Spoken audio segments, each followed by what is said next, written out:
Hi there, welcome to Elm Colors. I'm Erica. On today's video, I am going to be starting a smaller series on backgrounds. I've had a lot of requests from all of you out there to share how I do different backgrounds. And I'm going to start with the most popular request, and that is my water medium. So I typically use my Albrecht Dürer pencils, my Neocolor 2s, and my Inktense pencils. Those are the three wet mediums that I really love to use on backgrounds.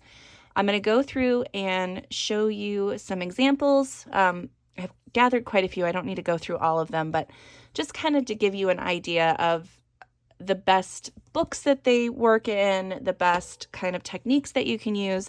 And then we'll do a couple of them together on this video. So I'm going to work with all three of those mediums. We're going to do an Inktense, a Neocolor, and a Albrecht Dürer background. Okay, so let's get started with some examples. So first up, I've got a couple of examples in my Rita Berman books. I do like to use water mediums in Rita's books, but really any mediums work well in hers. For some reason, in the Under the Water book, this one is just always, I've always loved using water mediums. So I did this page. The whole page was done with Neocolor 2s, but I really like the way that the background looks. And that's one of the things that I kind of wanted to talk about, is having a lighter area of color in your page somewhere kind of helps with the overall look for me. I don't always do it. Like on this one, it's just pretty much a solid color. But again, that's Inktense, and then I've used Albrecht Dürers on some other things and water-based markers. And then this one is, again, I think a combination of Neocolor 2 and my Inktense pencils. But you can see, again, I've got this variation of color in the middle here. But that's a really good tool to use to kind of draw your eye either across the page or to a specific object. Like I said, I don't always do it. Like in this one, I didn't necessarily do it, but because the way that the artwork is, it kind of draws your eye in anyway, because you've got all of this stuff around the outside and then the image in the center. On this side over here, I will probably end up doing a little bit lighter in this area and then go towards the darker this way. So yeah. That's just some thought process there. I've got a couple in here where, again, I didn't necessarily do the same thing where I left a lighter area, but you can see at the bottom, so at the top of the sky, I've got the darker, it's a little bit darker. So I have added more pigment up here, and down at the bottom, it's a little bit lighter. So the gradient of the colors is a really good effect as well. And then in this page, instead of the lighter color, I have this strip of blue through the center. So that kind of highlights all the flowers here. And this is a really old background where I just probably used one layer of the Neocolor 2s. But now I tend to go in with multiple layers. But that's just because I like the way that looks a little bit better. This one is still really pretty, and I think it looks great, but yeah, I like the more vibrant backgrounds. I tend to like those a little bit more. So I have a few in Lulu Mayo's books. Now, I do want to point out, not all of her books, for me, are suitable for water mediums. I have some books that are printed in China and some books that are printed in Canada. And the ones that are printed in Canada, unfortunately, don't have the same kind of paper, and they don't react to water mediums as well. I'll show you what I mean. So in A Million Magical Creatures, this is my favorite Lulu Mayo book, and I use water mediums on this all the time. So for example, let's just do this one because it's a big double page. I have used Inktense or Albrecht Dürers or something to base the entire page. I've done a little bit of shading, on top of that, but the majority, like all of this water, is all done with water mediums. And then in my A Million Mermaids, I have done pages with water backgrounds. However, this is what happens to them. So this page, if you look at it, it looks fine. But when you get closer, you can see all of these little tiny dots on the page. And that is from where the paper, the water is sinking down into the paper, and it's like it's almost ready to bleed through. Thankfully, I only got a little bit of bleed through on a couple of spots, but I was able, like on this page, I was able to just cover it up with pencils. But on this side, you can see a little bit of it coming through in the corners and along the top edge. So you just have to be really careful. You can use water mediums, and it will end up flattening out, because this was really buckly for a while. But since it's been on a bookshelf, compressed, it's straightened itself out a bit. And I have also gone over top of that with other mediums. Like I think I've used chalk pastel and pencils actually to try to smooth it out a little bit more. It doesn't always work great. I also have A Million Unicorns, and I did a water medium on this one, and the paper is just completely buckled. It was bleeding through everywhere. So yeah, you just really have to double check where your book's from. Find a page that you don't necessarily love the best, and try out your water mediums on that paper to see how it does.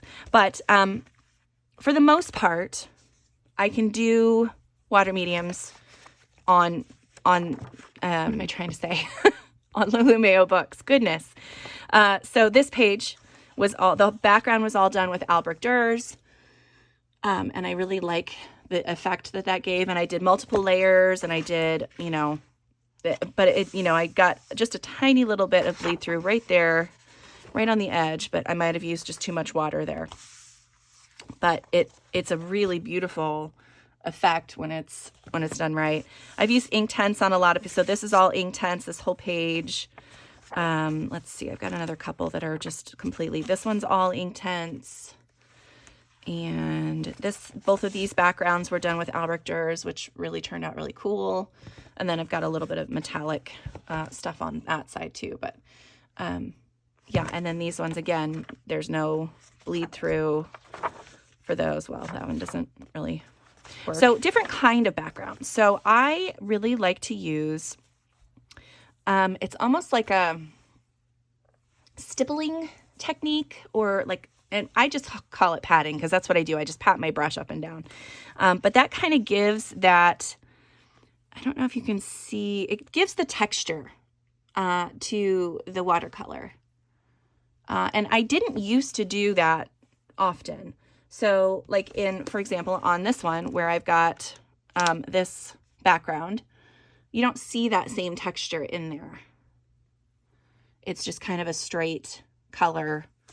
Wherever I was able to push the color around, that's where it went. But this one, I'm very intentional with the placement of the colors, and yeah, and then using that stippling, you can really see it pretty clearly around this area here, where you've got colors blending into other colors. You can really see that kind of coming through right there. Another great example of that whole technique is in Boule. This is one that I use that technique in over and over and over. Most of my backgrounds, so these ones are early backgrounds, and I did not do that on these ones.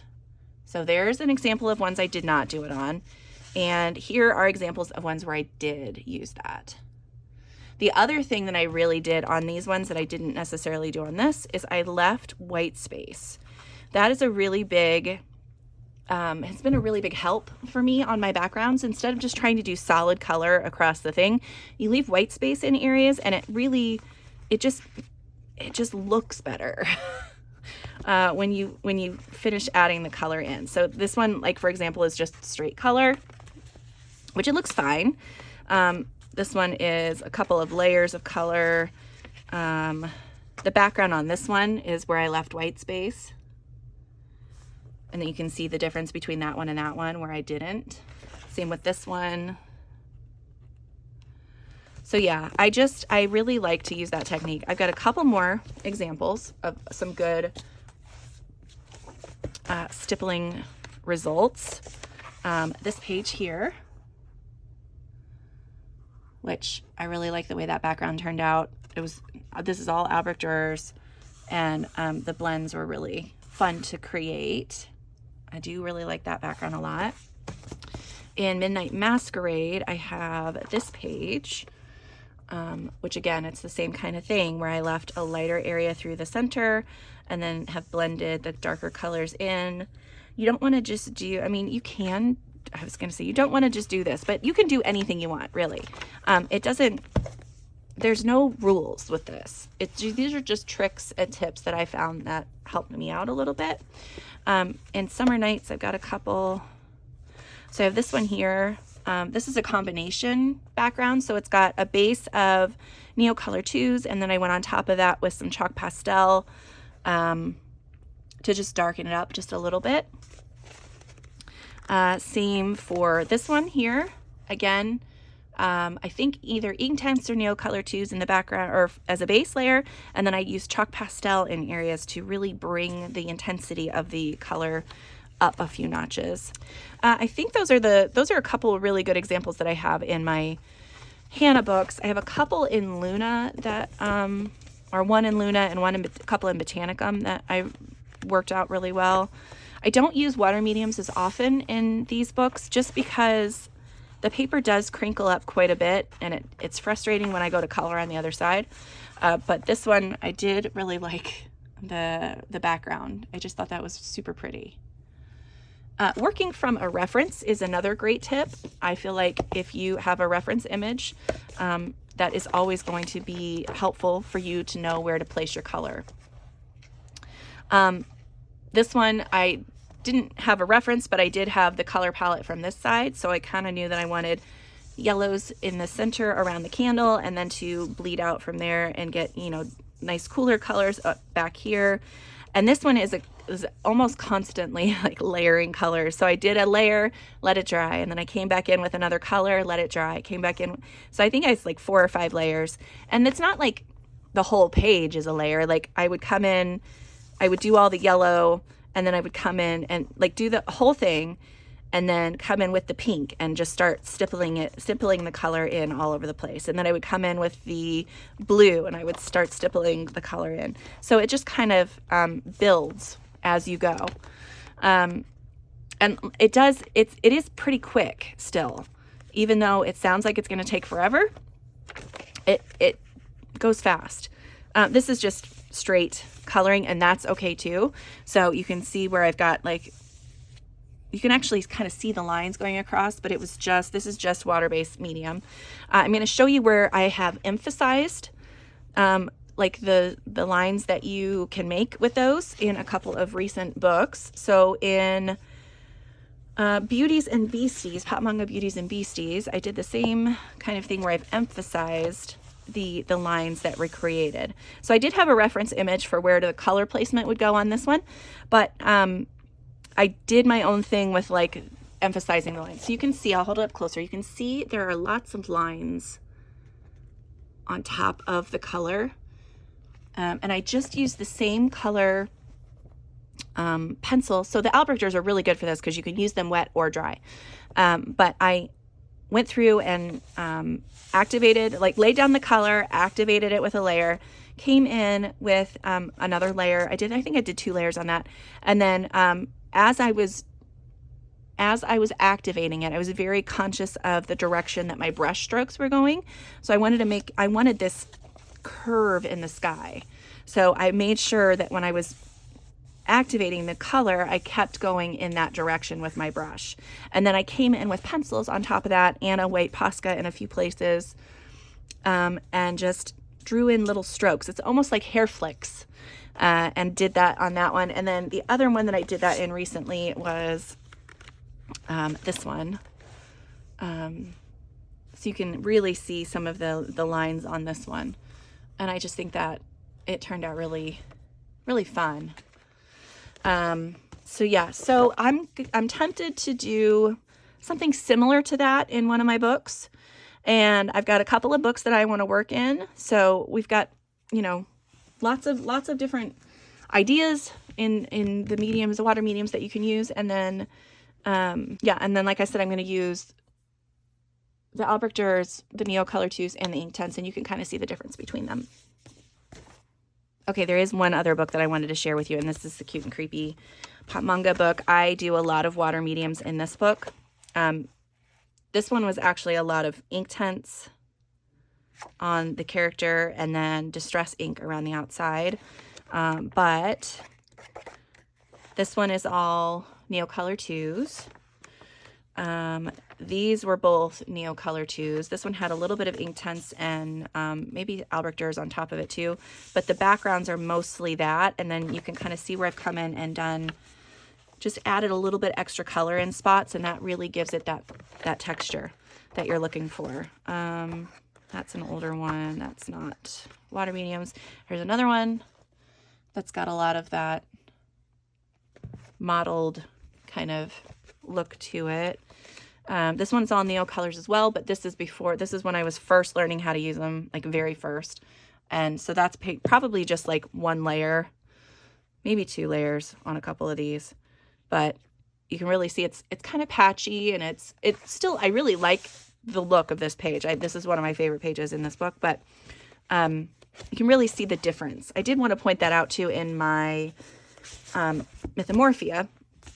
So in the background here on this one, I had used, I'm going to zoom out just a little bit. In the background, I had used a base of Neocolor 2s, and then I've gone over top of that with a little bit of chalk pastel and pencil. So this is a combination background. And then on top of that, there's Posca. So there's pastel Posca colors and white Posca. So you can see how it's just multiple layers of stuff in that sky, but I really love the effect of that.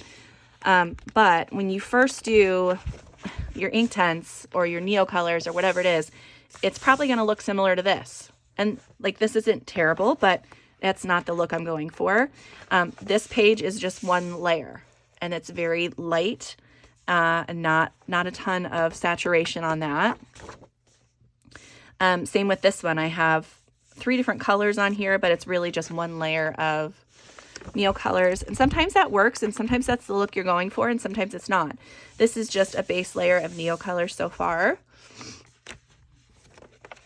This one was a base layer of Neocolor, and then I have gone over in certain areas with a little bit of pencil, a little bit of chalk pastel, and then added in some Posca as well. So yeah, in these books, I like to go through and do a base layer of Neocolor. So the sky on this one is just one layer. So you can see the strokes are all different directions. You can see a lot of heavy strokes in certain places. I can come in and fix that. That's not going to be an issue. But I just need to do another layer over top of it. And same with this sky. Yeah. But like, this is all based in Neocolor, but when I go over it with pencil, it's going to be completely different. Like, I don't go over the whole thing. I do shading and add highlights and things like that. But yeah. Okay, so let's get on to actually practical use. So we're going to try to do kind of like a stippled, textured background, kind of like the one from Botanicum. We're going to try to do a fun sky background, I think. And then I don't know about the other one yet. We'll have to wait and see on that one. But let's get started. Okay, the first page we're going to do is in Good Yule. I'm going to be using my Albrecht Dürers in this book. I have done a background in here using my Albrecht Dürers already. I did this one. I did do a little bit of pencil work on top of it, but not very much in the background. And I really like the way that turned out. That was from a reference image, so I didn't come up with that color palette or color scheme on my own. This one I'm going to try to do on my own. But we're going to be doing this page, this background, and I'm going to do something similar to some of these watercolory type backgrounds. Yeah, some of those. I'm not sure which one yet that I want to do. I really like this pink and purpley one. That's pretty. There's an all pink one. I think I might go more pinks, I think, for this guy, because I think what I want pink and gold on the heart, and then of course the piggies will be pink. So I think that is a good color palette to go with. I have a selection of pencils here, and I'm just going to get in here and just start adding color. So the other thing before I start, the other thing I need to think about is how big of a background do I want? You do not have to fill the whole page. Like you saw on this one, this does not have a full page of color. The other page I've done in here is also not have a full page of color. You don't have to do a background from top to bottom every time you do a page. Unless that's really what you want to do, then go for it. But just keep that in mind. Like you don't have to fill the entire page with color. It's okay. And I am going to, I think, fill in the center part of the heart with a lot of color, and then maybe have a little bit of it seeping out in places around the outside, but not too much, I don't think. So I'm going to start with my lightest color, and I hold the pencil pretty far back so that I use a really light touch when I first put my first layer down, and I just very lightly, it's almost like I'm shading a color with like I'm adding shadow or something. But yeah, I'm just not pushing very hard. So I'm just going to add this color in a few places, and you don't really have to worry about your strokes too much, especially when you're working on super good paper with super good pencils. Like there's no issues. If you were to be working with a lesser water medium, like a value brand watercolor pencil, you would need to be really mindful of your directions of your strokes and also how much pressure you're putting on your page, because sometimes you can see the pigment doesn't dissolve all the way, so you can see the strokes from where you've colored. So yeah, I'm just going to add pink in a few places around. Better. You can see I've left some white spaces on there too, just like big chunks of open space. So I'm going to come in with the next darkest color, so that's Rose Carmine. So I used salmon for that one, and now I'm using Rose Carmine, and I'm just going to add a little bit right over top of some of the areas that I have already added color, and extend it out just a little bit into the white, but not much. And I'm just adding it in certain spots. I'm not completely covering that first layer of color. I'm just going to add it randomly around. Okay, and you can probably see I've not gone outside of the heart yet either, and you're probably like, Erica, you said you were going to go outside. I'm going to do that with a different technique. Instead of just putting the color to paper, I'm going to pick it up off of the pencil with a brush first. Okay, so next is pink carmine. Also, I need you to keep in mind that this is just the way that it works best for me.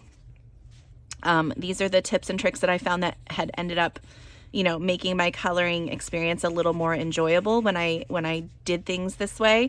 Doesn't mean it's the right way. Doesn't mean it's the way that will work for you either. Specifically, if you have a different, if you have a really heavy hand, you'll need to, be super mindful of the way, how much pressure you're putting on things. And that might not be enjoyable for you.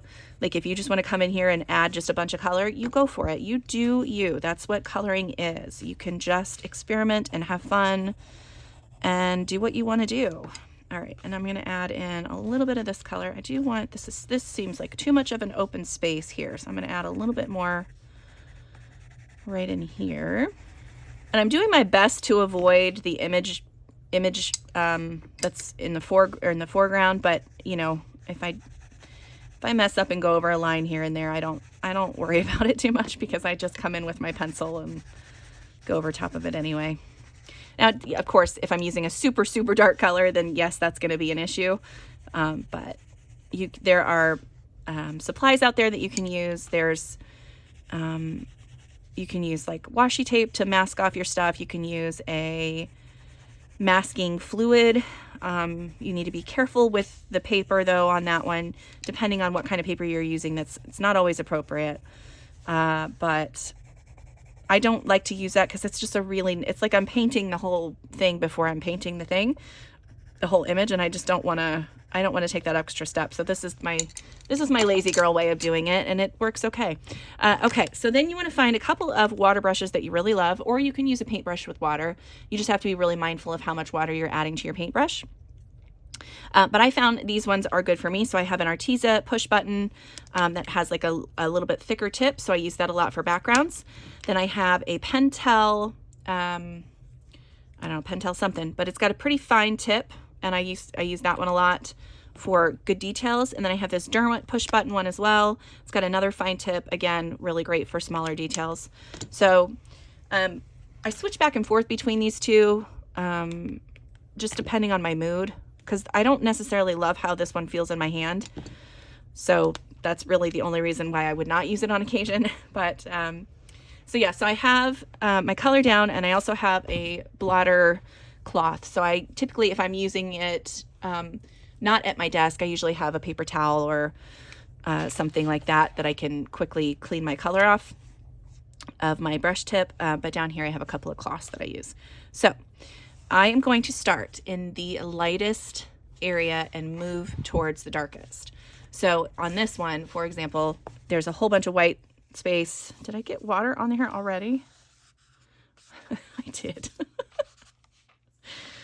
Okay, it must have dropped. So yeah, this is really, really wet. So you want to double check that too before you start. Sometimes these water brushes are persnickety. Okay. So I'm going to start in the lightest area and move towards the dark. So I'm doing all of this lighter pink, and then I'm coming into this darker colors that I've added. And I'm using small circular motions. I'm not pushing hard, pushing the brush into the paper.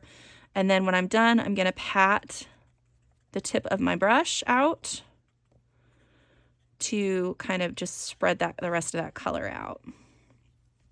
Okay, I'll show you again here.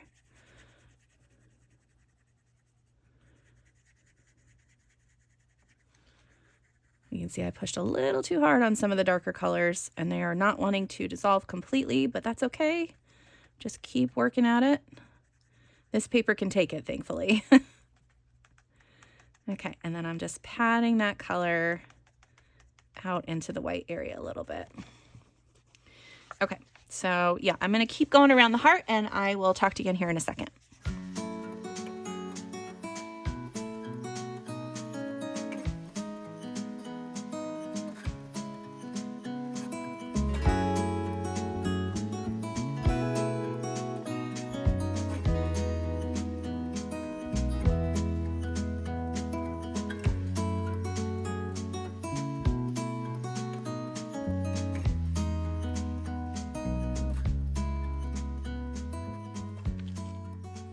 Okay, there you can see kind of it's not dry yet, but that's kind of what the overall effect of the base layer looks like. I am going to go ahead and add in just a little bit of color around the outside now, just here and there. So I'm going to take my lightest color, which is the salmon.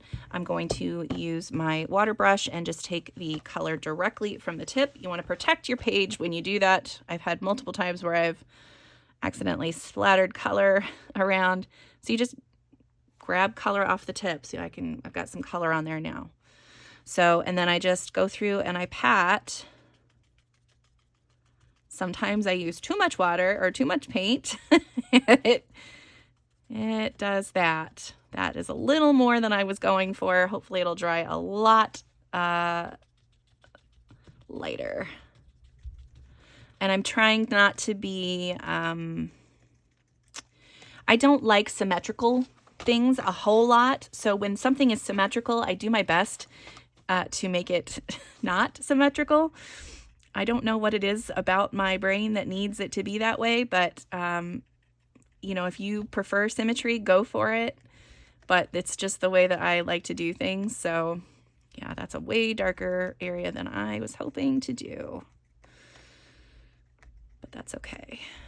But you can just see I'm just kind of patting color all the way around.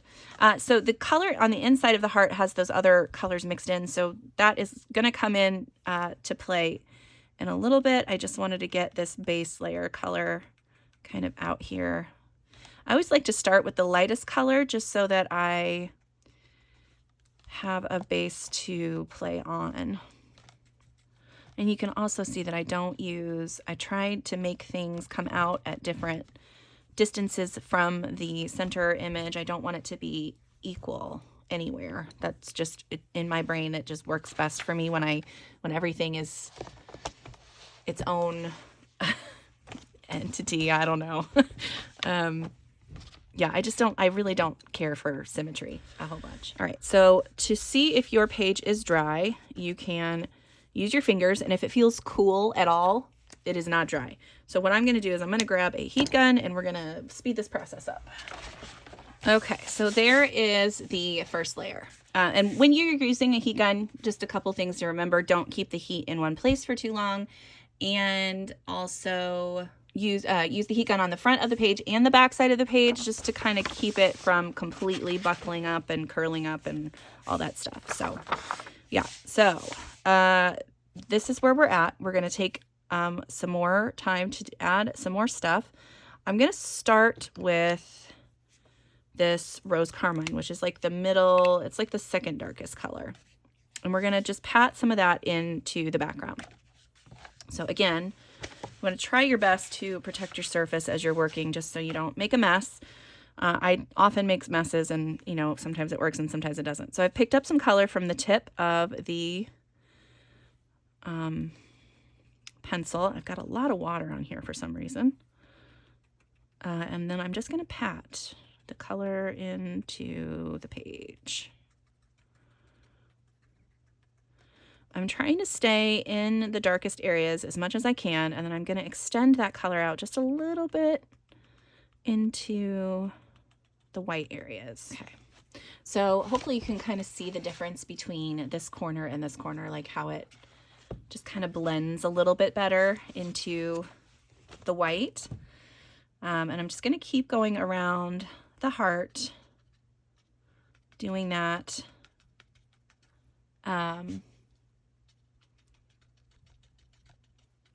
Just kind of adding color wherever. And when I'm putting the tip of the brush onto the paper, I'm almost instantly lifting it back off. Like I'm really pouncing it, like bouncing it off of the page. I don't want to leave the paintbrush in place for too long, because then more pigment will get released from the brush and it'll get absorbed into the paper. So I'm trying to move around quite a bit. When I get to areas where I've added too much or there's too much on my brush, that's what this cloth is here for. I can dab off the color and then use my my clean brush to work the pigment that's on the paper already. So like, for example, right here. So I'm going to clean off my brush, and then I can come in with a clean brush and try to move that pigment out a little bit so it's not just a big dark clump. I do like to have these little random hooks and shapes that come off the larger areas of color too. So I just, like you can see right here where there's a little bit that comes out. I don't know why I like that so much. It just looks good to me in the finished product.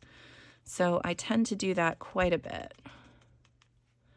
where I'll just have color randomly kind of out in the middle of things. Okay. All right, I think that's looking pretty cute. I'm going to go ahead and give this a dry, and then we'll move to the next color.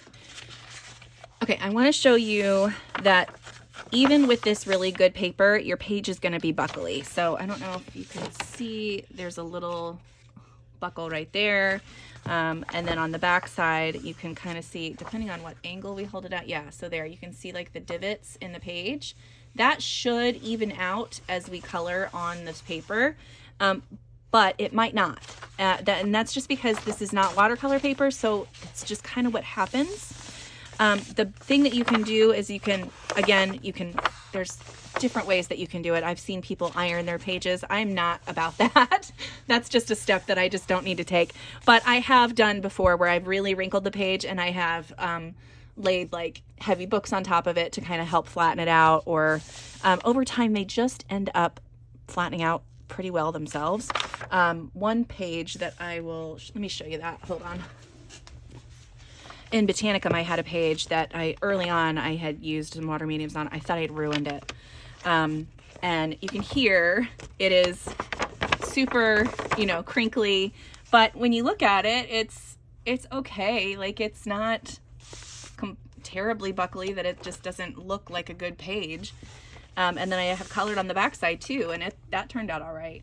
Now you can still see there is a little bit of a wave to the center there. But yeah, it eventually flattened out quite a bit.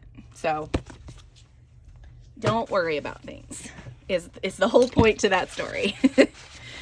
Okay, so here we are. We've got this color in now. I'm going to be using the same brush. I like to use this Arteza brush because it has not only a bigger tip, but it's kind of frayed at the end, and that really helps with not having very precise spots of color. I'll show you kind of what I mean, because I'll use this Derwent one with a little bit of color, and hopefully you can see kind of what that does, because it's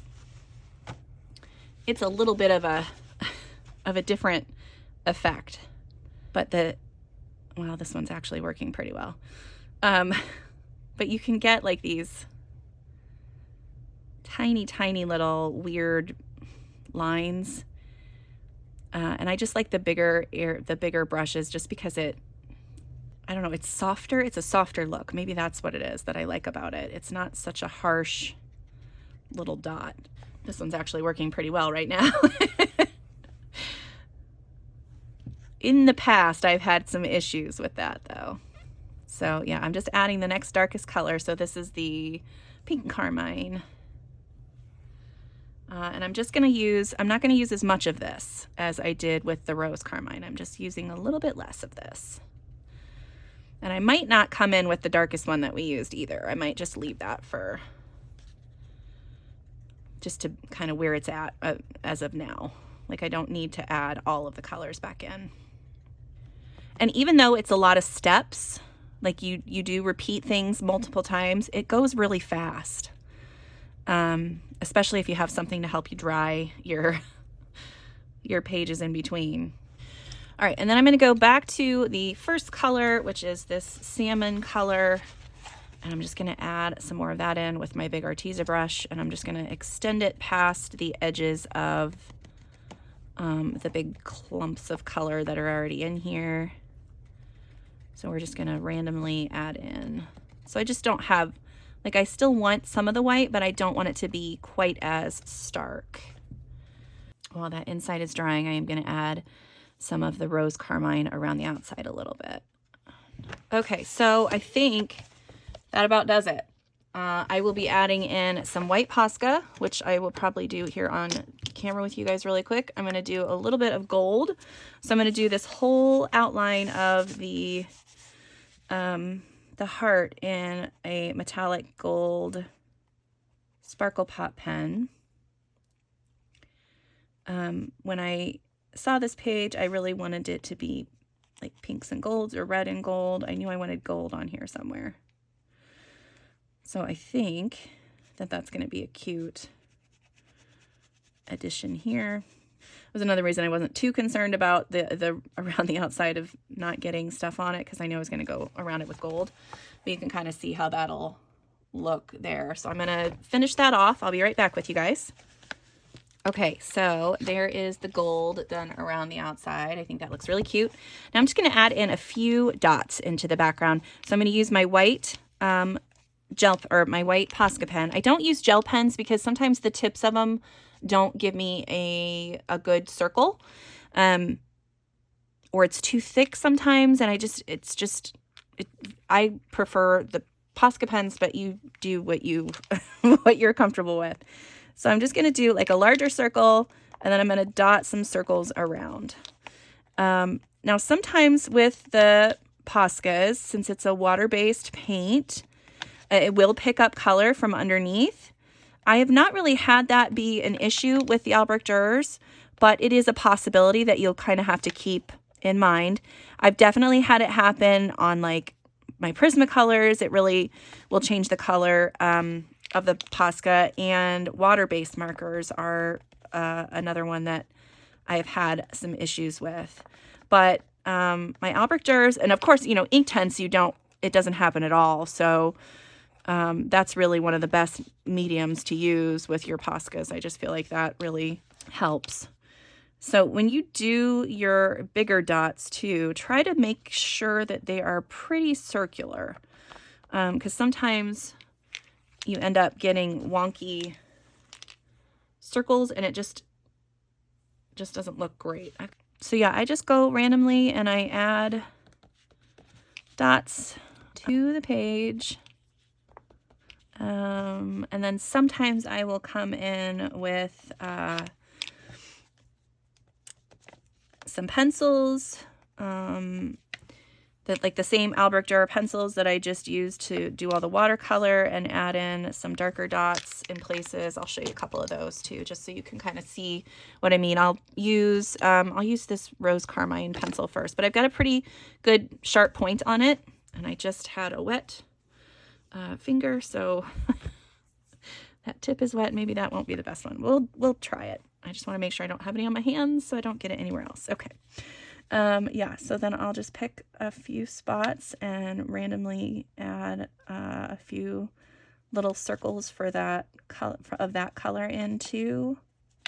I typically do the little dots in groups of 3. Sometimes it's just a single dot, but a lot of the times it's in groups of 3 or 4, just kind of wherever. And the other thing that would be really cute in this one, since it is a heart and it would be Valentine's Day themed, which is why I picked this page for this month. We could do little hearts in the background too. I think that would be really cute. I might add a few of those in. So, okay, yeah, so there's just a few. It's not a ton, but I did it also on this one around the outside edge. You can kind of see where I've added those dots in, and it just gives a fun detail. All right, so let's draw in a couple of little hearts, because that was a cute idea. So I'm gonna use the pink carmine for this one, and I'm gonna draw them in the pink areas, but I'm gonna just do, it's almost like a little V shape, and then add it in. So I'm just adding a few of those in around, just because that's a cute idea. I think that's going to be it. So it's just a tiny little detail that other people probably wouldn't even see, but I know that they're there, and that just makes me happy. So yeah, so there is my little background for my heart piggies. I'm going to hopefully finish that up this month, so you'll be able to see this in my completed pages for February. And yeah, so there is the first kind of background that I do. This is the one that I do the most, and it's the one that I'm most comfortable with. But yeah, I really like it. So, and it typically works for me. So yeah, so there is that one. Let's move on to the next one. Okay, next we're going to work in Rita's winter book. This has got wonderful paper for water mediums, and I really like to use water mediums in her book, as you saw earlier, and I am going to be using my Neocolors for this one. I like to use Neocolors when I want a lighter look. Now, my Albrecht Dürers can do all of it. They can give you the light look, dark look, all of it. Inktense are usually really vibrant and in your face. Neocolors, for me, tend to be lighter and less intense. You can make them intense, absolutely, but they just work in lighter compositions for me. So this is the page that I want to work on, this one here, and maybe a little bit of this side too. But I want to do this color palette. So that is why I'm going with the Neocolor 2s, because I feel like that is going to be a good one to do. And I am just going to do a few colors, and then we'll do a little bit on this side too, just so I have a double page spread, because I feel like that's always a fun thing to have in these books. Okay, and then I always have a backer paper, which is usually just a piece of cardstock or maybe a couple pieces of printer paper cut down to fit relatively close to the size of the book. I need it to hang over a little bit so that if I make a mess, it kind of does that. But so this one, I would probably use Neocolors on the whole image. And there's not really a ton of background on this one, so let's play with the Neocolors on this one more. I am going to do just a little bit right here, I think, because I do want pink around the outside of this. So let's see what we can do. So I really love just this pink color from the Neocolors. As you can tell, it's this one and the purple and the ultramarine are my shortest colors. So this is, let's see if there's one that I really haven't used a whole lot. This light gray is probably my least used. So you can see the size difference. Thankfully, these do come in open stock, so I can get more of that if I need to. I'm going to mix the pink and the peach together, and then maybe we'll throw in just a tiny little bit of this purple color. So yeah, I'm going to just, and most of the time with my Neocolors, I just put it straight on the paper and yeah, and then just do it that way. A lot of the times I've seen people use the Caran d'Ache palette, which I do have, and that's always a good option as well. So I think for this one, I'm gonna just start coloring some pink. I'm gonna add it around here. Now leaving white space on this one is not gonna be like the key for the good background on this one. I can leave some white space. It does help when you leave white space to be able to blend colors together a little bit more. I'm gonna add a little bit more up here. And if I go outside of this designated background, I'm fine with that. So we're gonna do a little bit of peach kind of mixed in. And again, I'm not pushing hard with these either. This is a very light touch on these mediums, because the more you add, the more vibrant and crazy it gets. So, okay, again, I'm gonna use my larger size brush, and I am gonna have to turn my book quite a bit because I wanna be working from the white into the color. So I'm gonna start up on this side. So I'm gonna turn my book upside down here, and I'm gonna start in the white and move into the color. And then I can just kind of push that color where I want it. And then when I get ready to start in the white again, I always wanna make sure I clean my brush off.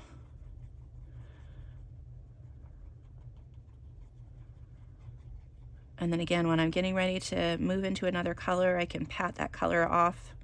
Okay, I'm gonna turn this a little bit. Am I on camera? I am, okay. Sometimes I get off of camera and I don't really realize I've done it until it's too late. So the nice thing about, using colors like this where you can really blend them together is it just creates a beautiful end result.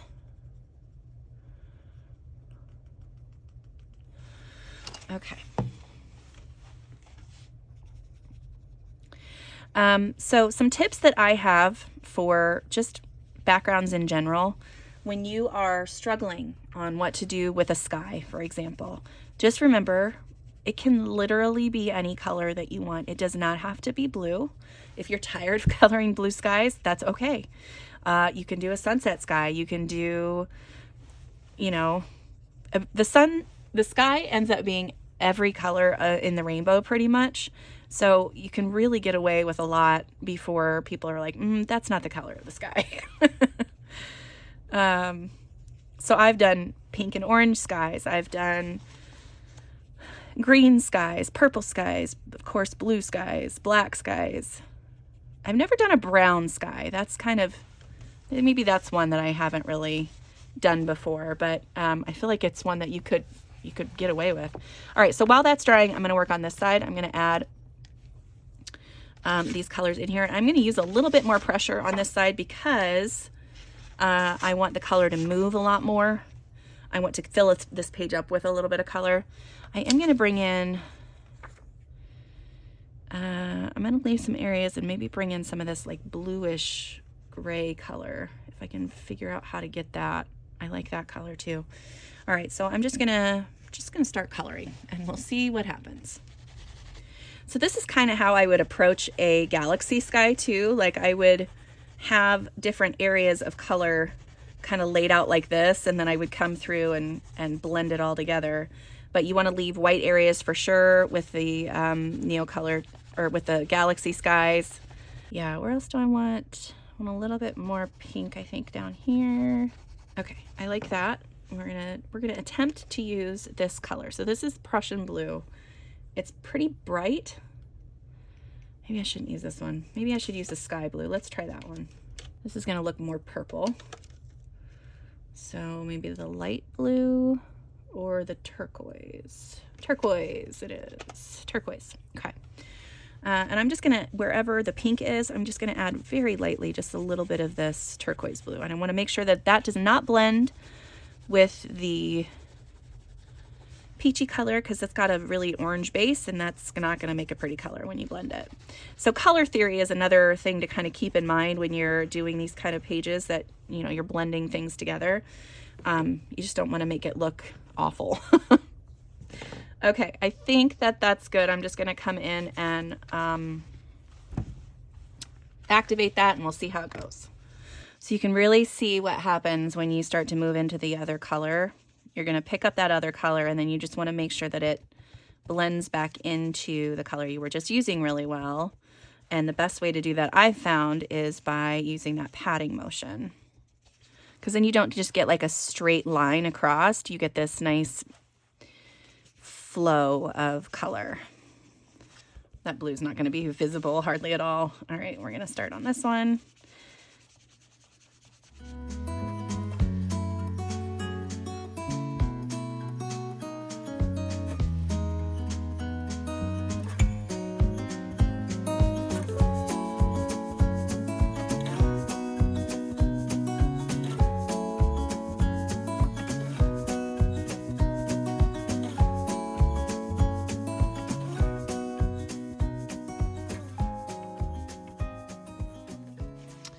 Okay, so that is what one layer of Neocolor looks like. And it's not bad. It's not a bad blend. I think that'll be a really pretty page. It's a lot more orangey and peachy than I wanted, so I might come in with more pink and change that up because I do like the more pink on this side. So now what we're going to do is we're going to do kind of the same thing we did with the Albrecht Dürers, where I'm going to take color straight from the stick and just start pouncing it in. The nice thing about the Neocolor 2s is they are a little bit more opaque than your Albrecht Dürers or your Inktense. So you can really cover things up. If you did not like the way that it looked, you can really get in here and it's going to be a little bit tinted towards the peach, but it's really going to have a good strong pink vibe. I don't know if that's the right thing that I'm looking for, but yeah, like I don't mind the peach color in there, but I really wanted it to be a lot more pink in this background. So we can come in and add quite a bit of pink into this background, and it really, really works. Okay, and then you want to make sure that you're patting so that you don't have any like harsh lines there. I am going to grab my, let's try the Pentel and see how it's feeling today. It feels okay. All right, we're going to add just a little bit more into this area. I wanted to use a smaller brush. Okay. And then, so another thing that you can do, I only have the set of 40 Neocolors. So sometimes there's a color that I want that I don't have. So I really like to use my Caran d'Ache palette for that, and I will mix colors together to create a different color. So I don't want anything quite as dark as this carmine, so I'm going to add in some of the pink to it and lighten it up. You can also do this by adding in the white to the color as well, but using you can use the Caran d'Ache palette, you can use any surface with a texture to it. So it can't be a smooth surface, it has to have a texture. But then I just mix those together on my palette and pick up that color with my brush. And then I can pat this color in that is really dark. And this is going to be randomly placed. It's not going to be a lot of places. There we go. I like that. So I can mix that color. Now the only problem is if you don't mix enough of it, then you're going to kind of have to guess on what color you were just using. So if you have a large area to cover, make sure you mix up a bunch of pigment because it's hard to match it once you do it. Like after the fact, you know, if you have some left over, yeah, you wasted a little bit of pigment, but it's not that much in the long run. Okay. Okay, I kind of like that background. I think that looks good. Let me see what I can do with this color over here. This is not dry yet. I'm going to let that dry a little bit more. Okay, so let me let this dry for a second. I'll be back with you. Okay, so here is where we are. I just wanted to show you this is what the paper was going to do when it dries. So you just kind of can stretch it back out. So I just use the heel of my hand and my fingers underneath the page, and I just pull it back out, or my thumb and my fingers. You just have to stretch the fibers of the paper back out because they shrink when they dry.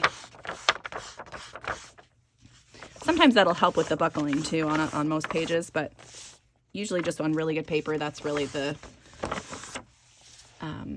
solution, I guess. Okay, so I think for this page, what I'm going to do is I'm going to grab my palette again. I'm going to use a little bit of this light pink and some water and a brush. I like to use my fan brush for this. Sometimes I'll use a thicker brush for like bigger drops, but I don't mind the fan brush for this. So I'm just going to get that wet. Pick up some of this pink over here. It's not a ton. And then I'm just going to cover up the center as best I can, and I'm going to splatter. So I just hit the top of the paintbrush. And as you run out of water, the dots get smaller and smaller. So if you want a lot of, if you want like a big drop, you want to make sure that there's quite a bit of water and pigment on there. And then you should get bigger drops for that. Oops, I got some on the... That's okay. I'm going to do a tiny little bit around the outside, but not as much as the other side. Okay. There we go. I think on this side, I might do something similar, but maybe mix these two together. Let's try that. So this is the color that I use. Oh, you can't see that. So I have my paint palette here. So this is when I mix together the darker pink and the lighter pink. And then this is just the pink with water. So I think I'm just going to grab my brush and mix those colors together. Give me this nice lighter pink. And I'm going to just splash that over here randomly. That's not a ton of splatters, but trying not to get it onto the other page. Okay. All right, so I gotta let these dry again. Okay, so here is the splatter. I'm gonna hold this up so you can kind of see a little bit better what it looks like. A very simple background, and then this side was just fun. I was just playing and having fun. So there's all kinds of splatter on that side too. So my game plan for this side is I think I'm gonna go through and use a gold, I'm going to zoom you in a little bit. I'm going to use a gold pen on all of the stars. All of these actual stars. And then I'm going to use my pink gel pen on all of the other like star-shaped lines. So all of the little asterisks that are drawn in everywhere. Okay, and then I'm going to use my white Posca on all of the little circles and dots. I'm going to do my best to cover them up completely. Whether it works or not, we'll see. I think I want to continue a little bit of color out this way, so I'm going to very carefully add in just a tiny bit more color. So I'm going to grab some of the pink and just really lightly, because I feel like that's too harsh of a line, so I want it to curve or do something different than what it is currently doing. But I have to be careful since I have just added in the Posca and metallic bits. Okay, I like that a little bit better. I know it goes to the edge of the page now, but that's okay. Okay, yeah, and then on this side, I'm going to do just a collection of stuff. I think I'm going to add in probably like, I'll probably do some stickles on things. I'll probably do my Cosmic Shimmer watercolor paints. Maybe use some markers just to get some like solid snowflakes in there too. I don't know, but I'll play. But there are the background-ish pages with the Neocolor 2s in a Rita Berman book. And it's simple and cute, but I think in the long run, it'll be a good background. So yeah, I wonder if you guys can see, there's just tiny little bits of blue kind of still in there. So hoping you can see some of that. But yeah, hopefully again, you'll see these pages at the end of the month fully colored. So yeah, there's the Neocolor 2 one. Okay, last but not least, we're going to work in Mythographic Imagine. I'm going to try to recreate those cool sky backgrounds that I did on a page in here. I have not used water mediums in this, so I hope this works. We shall see though. But But I'm going to use Inktense and do that, and we're gonna cross our fingers and hope that it works. So I have a page back here. So this page here, which I thought would be really great for this technique. All right, so it looks like I have tested water mediums in the back of this, and it didn't work great. But we're going to try it anyway, and then if it doesn't work, I will pick a different page and we'll do that instead. But I thought that I would do just a galaxy kind of sky, but with the colors all kind of going this way, in the direction that the stars are shooting.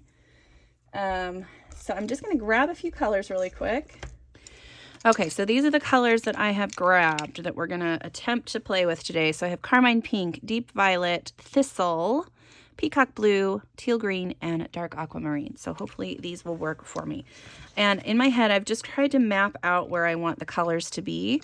I got to be real mindful that I need to leave white spaces as well, because that really helps with the galaxy. And I think since I'm going to be going in that direction, like the streaky, I want to make sure that I have like a couple of white streaks maybe through here and maybe one through here. And so, yeah, I'm going to start with this teal green. And again, I'm using a very, very light pressure, and I'm starting way back, like way back. I am going to go, now there's a lot of fiddly bits around the edges. I'm going to try my best to avoid going over them, but if I do, I'm not going to be super bothered by it. Okay, so there is our first white streak, and let's do another one right in here. No, I don't want that one I want it with pink. So we'll do it here. I'm using that carmine pink. That's really lightly. Okay. So I'm going to use the dark aquamarine next to that. And then we're going to do a little bit of peacock blue. That's kind of the darkest color that I want on here. So I'm going to push a little bit harder with that one, but not a lot. Just a tiny, tiny bit. So I think for all the intricate parts, I'm going to go up to the edge as close as I can, and then I'll have to just fill it in the background with pencils, because I feel like that's going to be the best way to go, because I don't want to completely ruin all of those images just from trying to do the background. Okay, peacock blue. And then we're going to do some of this deep violet. I'm going to go over the stars and the dots in the background because I will be adding stuff on top of that. Okay, and I also don't have to go all the way down. So I feel like there's going to be some clouds right here and here, and then this base part is all clouds. I feel like maybe there should be some clouds right there. So I'm going to draw some in really quick. Okay, yeah, and you can always alter your pages. So don't ever think that just because something is one way that you can't change it to make it look the way you feel like it should. Okay, so we're going to do thistle up to the pink. And then I'm going to leave a gap and do the pink on the other side. And do more thistle. So it's just going to be kind of back and forth, you know, in that color gradient. Let me finish on this side. So what color did I just use on that? I think I used the peacock blue. So we're going to use some deep violet. Okay, so we've got this one side colored in, so let's see how we did. And remember, this is the first layer, so it's okay if it doesn't work. We can come back in with another layer. All right, here we go. So I'm going to start in my lightest areas and work towards my darkest. So I'm going to start here and just go up for now. And I want to keep my strokes in that direction, the same direction I put my pencil strokes in, the same direction that I want these lines to be in, that I will draw in later. So make sure we got enough water flowing. There we go. And so we're just gonna do our best to blend. And with Inktense, you do have to move a little faster sometimes because it wants to dry. When it dries, it leaves a nice line anyway. So that might be another thing to think about. Yeah, this is so much more vibrant than the other pencils. Holy cow. I probably could have used a smaller brush tip for over here, but that's okay. Okay, yeah, I am going to use a smaller one for this little bit. And again, I can come in with pencils and darken things up where I feel like it should be a little bit darker. But yeah, once the ink dries, it's dry. Like, it's not going to reactivate and blend with the next color. So you have to blend it as you go so that it will blend, because otherwise you're just going to end up with giant swaths of whatever color you're using. Okay. So I'm going to flip my book this way, and we're going to try to do the gradient going that way. Okay, so you can see I've stopped here because as I was going this way, I didn't want to push the darker purple into the pink, so I needed to flip my book around. I will end up with a wonky line there that I should be able to fix with other layers, subsequent layers. So yeah, it should be okay. But see, it's not going to blend because it's already dry and it's ink, so it's not going anywhere. But there is that. So yeah, this first layer is looking a little rough. It is not quite what I had in mind, but we're going to keep playing and see if we can make it something that we really like.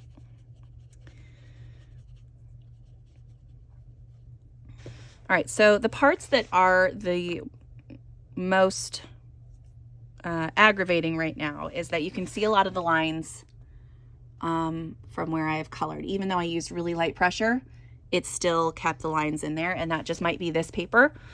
So I will show you how we fix that. I'm going to dry this first, and then we'll get started on the next part. Okay, so I'm going to do another layer. I'm going to zoom in just a little bit so you can kind of see a little bit more of what I'm doing. It's not, I mean, you can still kind of see the whole background there. So yeah, I'm going to use another layer of the deep violet up here, and I am going to go ahead and add a little bit of pencil, but I'm going to do it in a different direction than I have already done it, and just I'm as lightly as I can, I'm adding this color. So I'm trying to counteract the lines that are in there, even though we want lines at the end.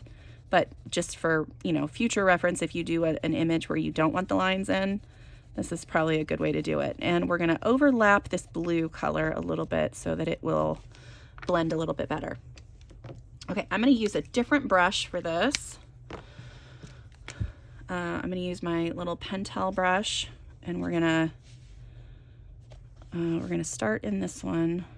And I'm still doing my brush strokes kind of in that direction, but with the color the way it is, I should kind of cover up that line work. Okay, so when we get to the next color, we're going to start pouncing the color in instead of just brush strokes on the page so that it blends a little bit better. Okay, I like that. Let's do a little bit down. Let's do some of the blue.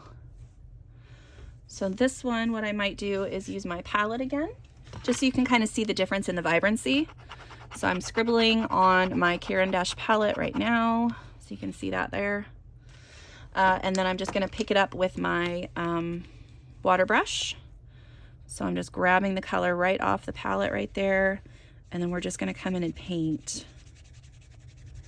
And yes, you can get a nicer, you don't have to worry about the lines that way, but you do kind of have to worry about the water flow and all that stuff. I'm a fan of either way. I think either way is just fine.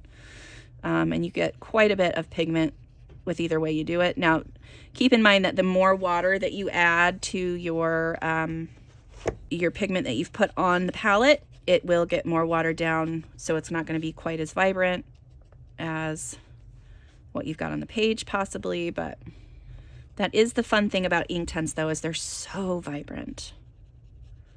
So vibrant, so fun. And I've, again, have gone kind of over top of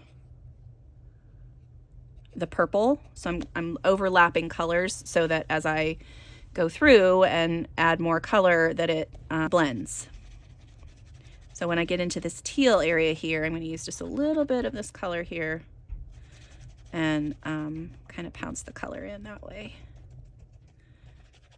There we go. So there's that corner done. I'm going to do a little bit more work on blending the rest of this, just the same way, really.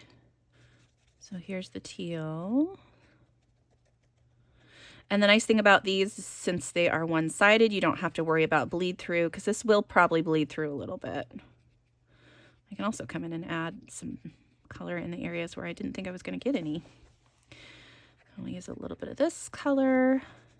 Now it is very light, so you want to make sure that you add quite a bit of water to the teal that you've got down, because we use just a little bit of it, and so it's coming on a little bit strong there. But hopefully it'll dry a little lighter for us. So I'm going to keep going. I'm going to get the rest of this added a second layer, and then we'll go from there.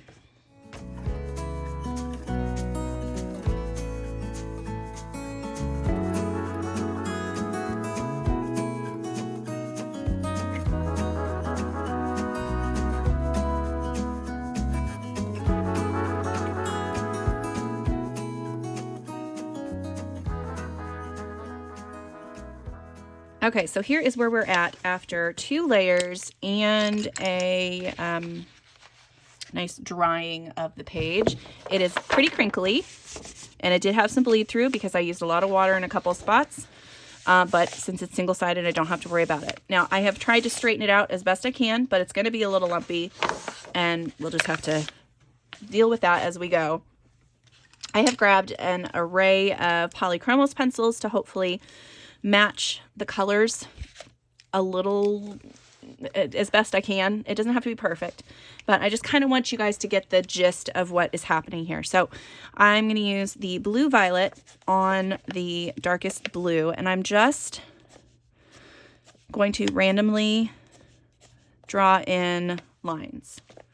Okay, let me zoom in a little bit more so you can see those lines in there.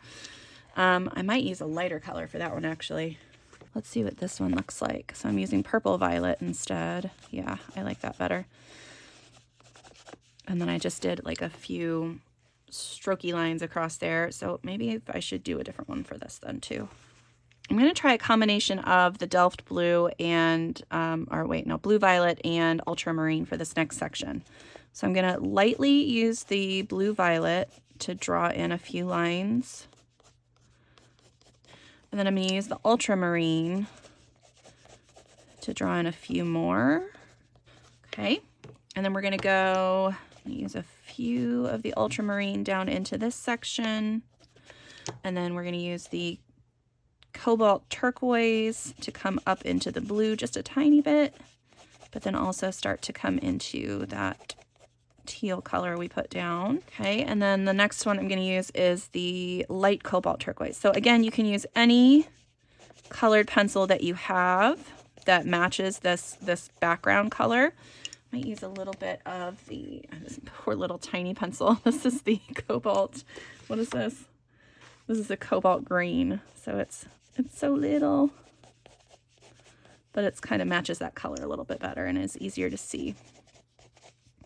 And then you're going to take your lightest color. So for me, that's going to be this light cobalt. And I'm just going to very, very lightly add in a few lines in the white space there.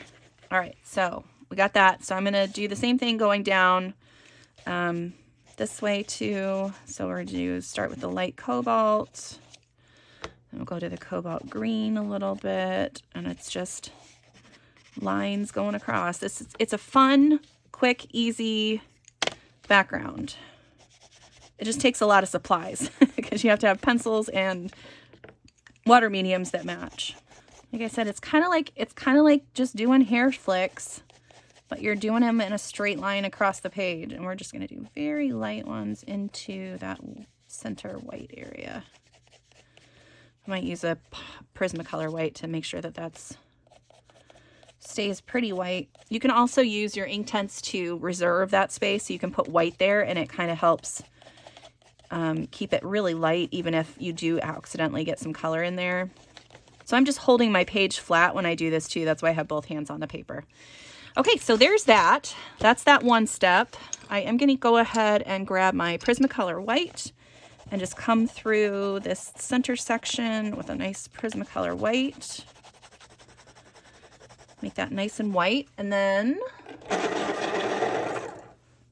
I'm also going to come through this with my Prismacolor white on the colored sections as well. So I'm going to just hold this paper down. So you want to hold it down so when you're drawing, your lines don't go all wobbly.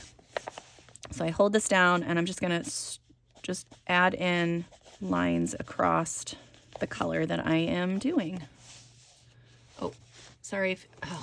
I'm really sorry if you were off camera for most of that. I think you might have been. Shoot, sorry.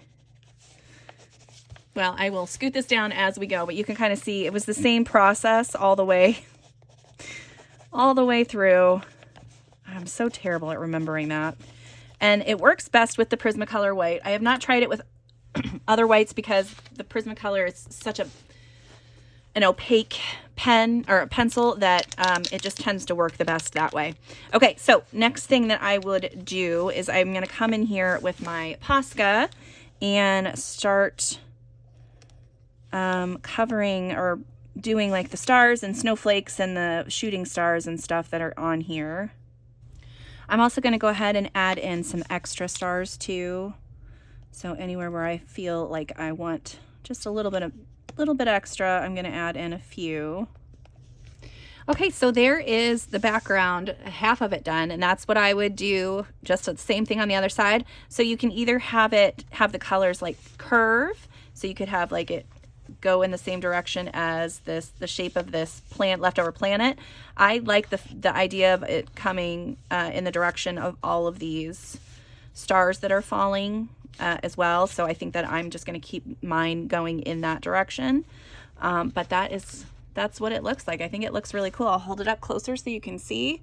It's really messy on the side, but I'll be able to clean that up with some Posca or some white paint.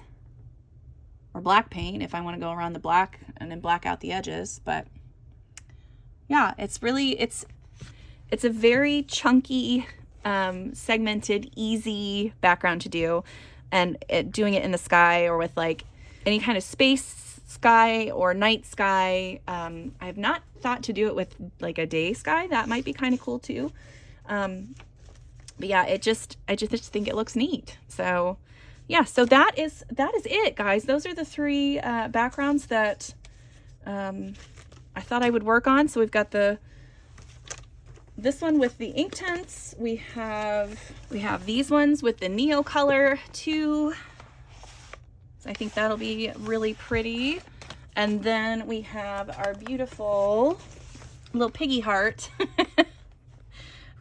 with the pouncing method that I like to use. And that's using the Albrecht Dürer. So yeah, I hope you guys enjoyed that. I had a lot of fun playing today and trying out new things and just experimenting with my water mediums. It's always a fun thing to play with, and I hope that you enjoyed it.